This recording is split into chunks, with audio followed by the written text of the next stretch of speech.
US Ford, Japanese Mitsubishi, British Rolls-Royce, German Porsche and Maybach.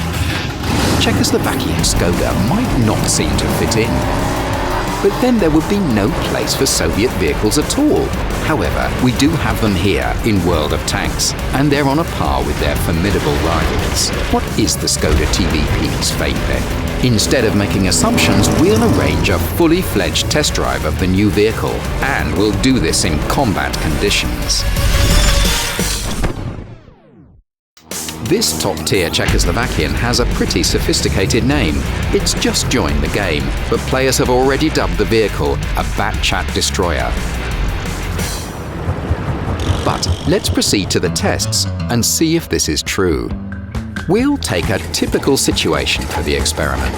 The mines map. The battle is starting. Both tanks are climbing a mountain. Each of them has 1,800 HP. The French vehicle reaches the top first, but its gun isn't loaded yet. The Czechoslovakian tank arrives shortly after and immediately starts raining one shell after another on the enemy. The Batchat looks helpless and doomed. But suddenly, the situation changes dramatically. The loading time of the Skoda's magazine is 25 seconds, and within the magazine, it's a record low, just 1.5 seconds. There are 4 shells in the magazine, each dealing on average 320 HP of damage. This is almost 1,300 HP in just 4.5 seconds. Pretty powerful. However, this isn't enough to destroy a tank of the same tier. But let's return to our battle. The Batchat finishes off the Skoda quite easily. To avoid any doubts, we'll do it again. And again. And one final time. The TVP can only win the fight if the Batchat fails to penetrate its armor. But it is easy to penetrate the Skoda. While its streamlined turret can cause ricochets, a shot at the hull is almost a guaranteed penetration. There's only 65mm at the front, and even less at the sides and rear. The magazine is small, and the armor is thin. What's the vehicle's key strength, then? Let's hold one more experiment. The competitors are the same, the Skoda and the Batchat, but now they have another target, a small and swift RU-251, which can reach a speed of 80 km per hour. It's over 300 meters away. The French tank fires first. Within about 10 seconds, the Batchat has fired 5 shells and made only 2 hits. Well, firing at long distances has never been its strong point. Now let's see how the Skoda tackles this task. A direct hit. A second. A third. The next shell slows down the German scout. And this isn't luck. With the dispersion of 0.35 meters and aiming time of 2.1 seconds, the Skoda is as accurate as the Object 140. In addition, the Czechoslovakian tank is much more accurate when firing on the move. You can and should try that when playing with the Skoda. But there's a fly in the ointment. The Skoda has the weakest penetration power when compared with the top medium tanks. You should pick thinly armored targets at long range and shoot carefully during close quarter engagements. Any mistake can be costly. However, 248mm of penetration can punch through the weak spots of an enemy vehicle.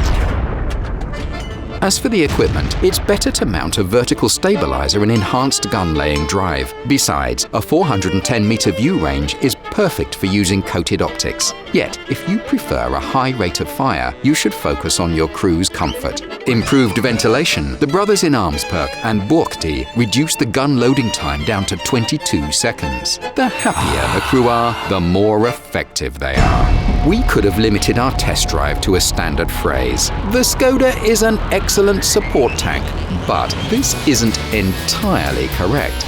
We haven't told you about the high mobility of the Skoda yet. Its engine provides 1,000 horsepower, while the tank weighs 40 tons. This means it's got 25 horsepower per ton. Only the Batchat can boast a better ratio. But the French tank, like many other vehicles, lags behind the Czechoslovakian in terms of maneuverability. The top speed of the Skoda stands at 60 km per hour. With good maneuverability and impressive acceleration, this newcomer is very agile. The TVP only reveals its full potential when both its strengths, magazine and mobility, are used together. And there's a variety of options for this. You can use two quite different tactics when the battle begins. You can avoid the front line and shoot enemies spotted by the Allies from a safe place. Stealthy attacks are convenient and profitable, as long as you deal damage and survive. Or, if you're looking for something different, there's a more exciting plan. You can hurry to a key point and help your team from the midst of the battle. But this scenario is only worthwhile when you're sure that your allies will help you. In other words, this plan is suitable for a platoon. You wait while your teammate draws enemy fire, and when the enemy is reloading, you move in, show all you've got, and hide again. Whichever plan you choose, keep in mind that the chance to win a single fight is very small at the beginning of the battle. You're better off keeping your tanks safe and waiting in the wings. Once your enemies are worn down by the team, it's time to go hunting. The TVP becomes a real predator, menacing and merciless. It can easily take on the role of a pack leader, and if necessary, it can dispose of an enemy on its own. The Skoda helps you to completely enjoy the game, especially at the most crucial points of battle. Try the new tank. We're sure you'll like it.